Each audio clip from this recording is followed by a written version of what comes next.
What's going on, everybody? This is your boy JPTHEGLOVE74 back with another video. Today I'm going to react to another Wrestling Gifs video. This time, what made SmackDown vs. Raw so solid? The very first SmackDown vs. Raw game, the game after SmackDown. Here Comes the Pain. For my personal experience, I thought SmackDown vs. Raw was a really good game in my childhood. Like I play all the time in my childhood days. I thought that this was a really great game here. Did like little to the hype to Here Comes the Pain? No. But it was still a really solid game. It does eventually get better as the years went on. And with SmackDown vs. Raw 2006, 07, those two were classics. But we're gonna get into this Wrestling Gifs, what made SmackDown vs. Raw so solid. Still a great game here. But we're gonna check out Wrestling Gifs starts right here. If this is your first time, this is JPTHEGLOVE74. Be sure to follow me on Facebook and Instagram and hit that subscribe button for more wrestling content. And without further ado, let's get into this. SmackDown Here Comes the Pain was released in 2003, and it is honestly probably the greatest wrestling game of all time. Amen. The fifth SmackDown game, and in most eyes, a perfect wrestling game. Yes, sir. Here Comes the Pain represented 5 games of growth. What started in PlayStation 1 in the year 2000 with SmackDown 1 reached its climax and its peak with SmackDown Here Comes the Pain in 2003. It was 5 games of evolution. It was literally everything that the fans wanted in a wrestling game. But it was also the end. Yep. In 2004, it was announced that there was not going to be a SmackDown 6. It was done. The SmackDown series had lived a glorious life. It did. But it was all over. But at least it went out on top, on some Tupac shit. Amen. So the question that was on every wrestling fan's mind, what was going to take its place? How do you follow up something like Here Comes the Pain, arguably the greatest wrestling game of all time? See, Aki never had the chance to follow up No Mercy, but now all these years later, THQ and Ukes were gonna try to follow up Here Comes the Pain with another classic. Like which is you cannot follow Here Comes the Pain. It's just too good. I began looking back at forums from 2004 of people discussing this game before it came out, and it was just so fascinating. People were really excited for this. They had the same question: how are they going to follow up the beloved Here Comes the Pain? And a lot of people actually had suggestions. People started discussing online what they wanted in the game almost a full year before it came out. In November of 2003, literally the same month that Here Comes the Pain came out. So one user back in June of 2004 said he wanted to create a finisher. He was 4 years too early. Another user wanted downloadable cause, and this poor guy was 5 years too early. But people were intrigued and they were excited. And then IGN dropped this teaser video. And ladies and gentlemen, this is one of the most fire teaser trailers I've seen for anything. This was a really good teaser trailer right here. I really love that trailer. They did a really good job on that. Generations. For past generations were history. They become history. The past may have always been written. But the future awaits a new generation. Oh my God! It's SmackDown versus Raw! Love that intro. Love that trailer. There is no way that you can tell me after seeing that trailer that you wouldn't be hyped for this game. It's impossible. They did a good job. They did a really good job having that game. They did a really good job. SmackDown series had a great run, but it was time to move on. So in November of 2004, it was a new beginning. The iconic SmackDown vs. Raw series was created. Amen. Everybody knew that it was going to be a transition year, but there were still a lot of questions. What were they going to add? What were they taking away? Was the game still going to be fun? Or were wrestling games on the PlayStation as we knew them done? And it was time for something totally different. So, let's go back. Let's pretend it's 2004. Let's put on our oversized G-Unit shirts and let's take a look back at the first SmackDown vs. Raw. Here we go.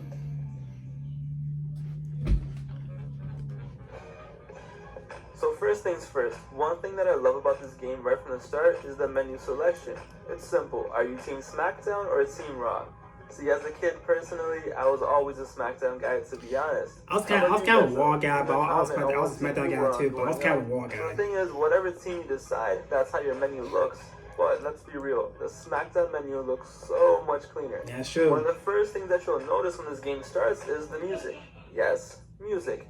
Not the typical SmackDown music you're used to in the games that always sounded exactly the same every single year.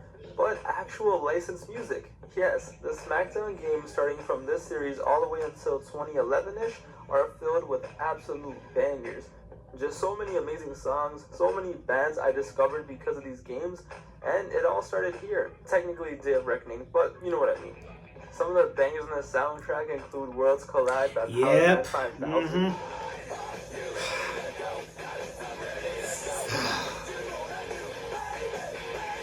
Fireflies by Breaking Benjamin. Yes. Firefly, does you shine your light? I know your ways, cause they're just like mine. So good. Superstars by Styles and Beyond. Hey yo, first things first, it's time to shake Good too. Eighth round, box battle will break down with a beat and the wild tone. Jumping the cyclone, S-U-L-E, yes, I know. And just so much more. Like it said, so many great bands and artists were discovered by millions of people because of this game. This game's soundtrack is just iconic, and it adds so much to the game. Brings back so many memories, but it also just brings back so many memories. So it's a match made in heaven. The match types are generally the same from Here Comes the Pain, which isn't a bad thing because Here Comes the Pain basically had every match you could possibly want. From 3 stages of hell, to an elimination chamber, to a Hell in a Cell. It was there and it was covered. But now let's talk about something that actually hurts this game. And ladies and gentlemen, that is the roster. I agree. The roster in this game kind of really hurt the game. This game, though, it's lacking, to say the least. I agree. Mostly due to the part that in real life, a lot of people just left the company. So Stone Cold left, Brock Lesnar, Goldberg, and even people who weren't the most popular wrestlers in 2003, but still helped make the roster more stacked, like Scott Steiner and Kevin Nash. It just lost a lot of depth. So, you know, we still have Angle, Triple H, Michaels, and Eddie, and all the big-time players from 2004, but then we also just get a bunch of people like Chuck Palumbo. Yeah, like it what? It just lacks depth, and overall, it does affect the game negatively. Like what? However, in one way the game did improve over Here Comes the Pain was the Legends. The Legends did improve this game. The Legends were really good. And they're back, but now we actually get people that we actually want to use. Yep. Oh, and some guy named Bret Hart. Wait, did you say Bret Hart? Yes, Bret Hart made his return to wrestling games in 2004, and SmackDown vs. Raw was the second game back, but the first on the PlayStation. His first WWE game appearance on the PlayStation since WWF Warzone in 1998. And fans were legit so excited that he was in the game. Just look at the reactions on the forums from 2004, and it was definitely an amazing addition. As this user said, oh, buying it first day, Bret Hart equals instant buy. Amen. But like I said, even then, the roster is still the main issue with this game. The roster is just small, it lacks depth. There are only 52 characters in total, including 2 Takers, 2 Kanes, and fucking But thank God for a creative wrestler.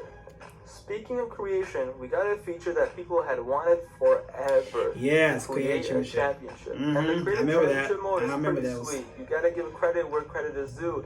They put a lot of detail into that mode, especially for a game that came out in 2004. I love it. Straps, centerpiece, nameplate, whatever you want to edit, you can do it. Only issue is, it's expensive as a motherfucker. That's the only issue. It was so expensive. So expensive. Start grinding this game like it's Battlefront 2. Okay, it's not that bad. So, you gotta create a belt, match types are all there, roster is okay, it could have been much worse, okay, the music is fire, but how's the actual wrestling in the wrestling? How is the gameplay? Well, first off, the entrances are great, and we finally got Eddie Guerrero's lowrider. I love it. He actually drives it all the way to the ring. The game just looks great as well. The graphics are upgraded once again, and it just looks nice and sharp. So the goal for this game was to make the experience a little bit more realistic than past games. So when the match starts, in singles matches, you find yourself in a mini-game. It could be a test of strength, a stare-down contest, or whatever. It's just nice. It's a nice way to start a match, other than the typical, let me press triangle, run all the way across the ring, and do a running grapple, take him down, and just start beating him up. You know, it makes the matches more realistic. Another thing is the game looks darker. I mean, the lighting is darker, which isn't a bad thing, but I personally prefer, like, brighter lighting, but it's not that serious. Yeah, not really. Not the bad. Gameplay is pretty similar to Here Comes the Pain, but it is slowed down a bit, but in a good way. The flow of the matches are improved without a doubt. The gameplay here is pretty fire. It's still similar enough that it's not a drastic change, but it feels just a little bit more polished. I love the new features that they added to the gameplay. They're not the biggest features, they're pretty small, but it's still pretty cool.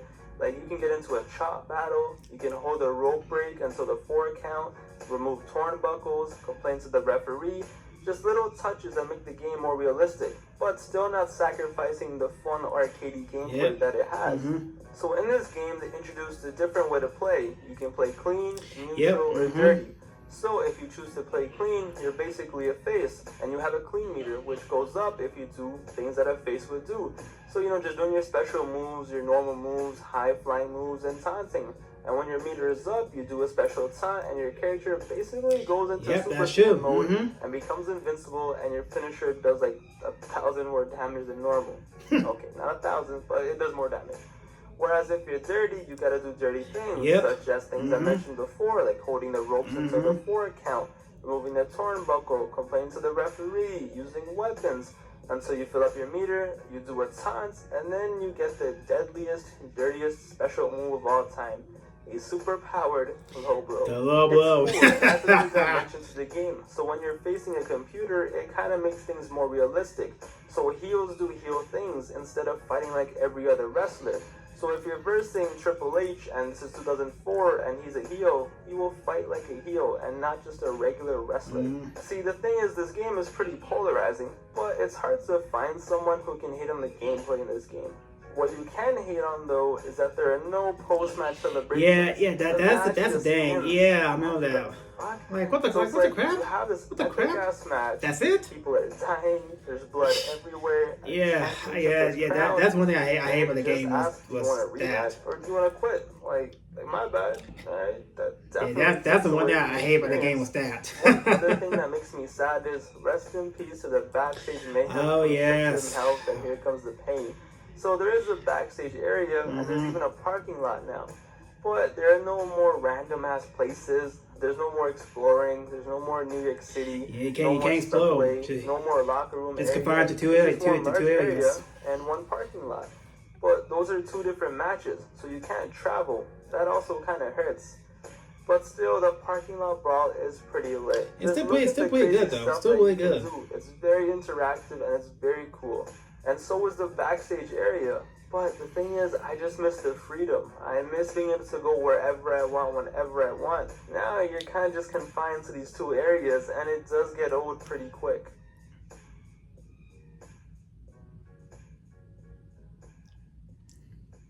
So let's talk about the season mode, because back then, season mode, career mode, whatever you want to call it, actually mattered in wrestling games. It's good. It's not the worst, it's not the best, but you'll still have fun. Yeah, it was still fun though. It was still a really fun season mode. Here comes the pain, but almost every season mode is. The season mode is cool because we got voice acting, even though the character that you use doesn't talk, everyone else does. But it's fine, it's not the end of the world. And plus, SmackDown vs. Raw 2006 fixed that. Yep. Now listen, it's not the best voice acting, but trust me, just having voice acting back then was cool enough for us. The story mode is much more linear now, and that is because of the voice acting, but you can still make decisions and it is still fun. I'll be honest with you, you'll have fun playing season mode. It's the 2004 WWE Universe captured in a video game form, so you do get some pretty cool storylines and you'll have some fun, especially if you were watching during this time. You got Eric Bischoff, you got Paul Heyman, you got Kurt Angle just doing crazy stuff. It's 2004 WWE. It also does get kind of rowdy, especially when you fight for Trisha's contract at WrestleMania and it's a ladder match, and instead of like a championship or a briefcase or even a contract, they hang Trisha's panties. Yeah, you heard me right. It's a welcome addition and another great season mode, but I still miss the free roaming from Shut Your Mouth so much. And honestly, that's about it. I mean, the game had online when it came out, but it was really basic. I mean, it didn't mean anything, but as an avid WWE online player from like 07 until like 2011, shout out to this game for starting it all. See, at the end of the day, I can't hate on this game. I know this game gets kind of forgotten, and it's not perfect, it kind of does. But I can't hate on it, because, like I said, it's still fun. I mean, any game that has a similar gameplay to Here Comes the Pain will always be fun. You can still do wacky, crazy stuff, jump off ladders, do insane Hell in a Cell matches, and you still got a great season mode with SmackDown and Raw storylines. Yeah, the roster is lacking, and there weren't any big new additions to the game, but I can't blame them. It was a transition year. SmackDown vs. Raw 2006 was going to be that big jump, and it was that big jump. They still added some cool mechanics, the game still looks great, it feels authentic, and at the end of the day, it's a good time. They could have easily pulled a Madden and given the exact same game from Here Comes the Pain with somehow even worse season mode and taken out half the match types and then brought them back the next year to make it look like they added some crazy features. But luckily they only took out the backstage areas and just, minor stuff. So it could have been much worse. This game isn't bad. It's not WrestleMania 21 or anything like that. The best way to describe this game is that the game showed potential and it laid the groundwork for the future SmackDown games that are so beloved, like 06 and 07. See, this is a game that you can still have fun playing today with your friends or with yourself. And it did have one of the most fire soundtracks. Yes, it did. It had one of the best like soundtracks. I said, it also started a series we loved. So SVR 06 and 07 are amazing games. And they came after this, and they were built on top of this. So I just can't hate on it. Plus, it was following up Here Comes the Pain. Yeah. You know how hard it is to follow up something. That's the one that had the game up. It was that to follow up Here Comes the Pain. Far from it. It's a solid wrestling game.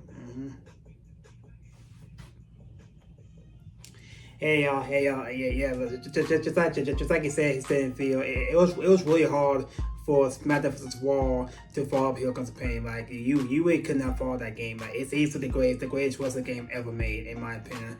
And you're gonna try and follow it. It was really hard to follow that game. But in my opinion, I still like really enjoy playing SmackDown vs. Raw during my childhood days. I really love playing the game. I really love doing the season mode. I love doing the matches. I love doing everything on SmackDown vs. Raw.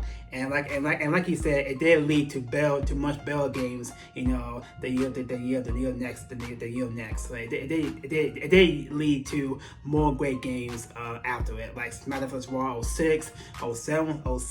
Both those games were classics, all-time classics. So shout to them. So I'm probably gonna do another review when he does a review on SmackDown vs. Raw 2006. So I want to review. Gonna check out that. But in my opinion, in his opinion too, it's still a really solid game. It's still a really fun game. If you guys have not played it, if you guys want to try and get like nostalgia, want to get real nostalgia, I would suggest playing that game. It'll take it back to your childhood days, and I'm trust me, you're gonna love it. You are gonna love it. This is a really great video right here. If this is your first time, this is JPTHEGLOVE74. Please make sure to hit that like button if you like this video, and also subscribe to my channel for more wrestling content. I hope you guys have a really great day, y'all, and God bless y'all, and peace out.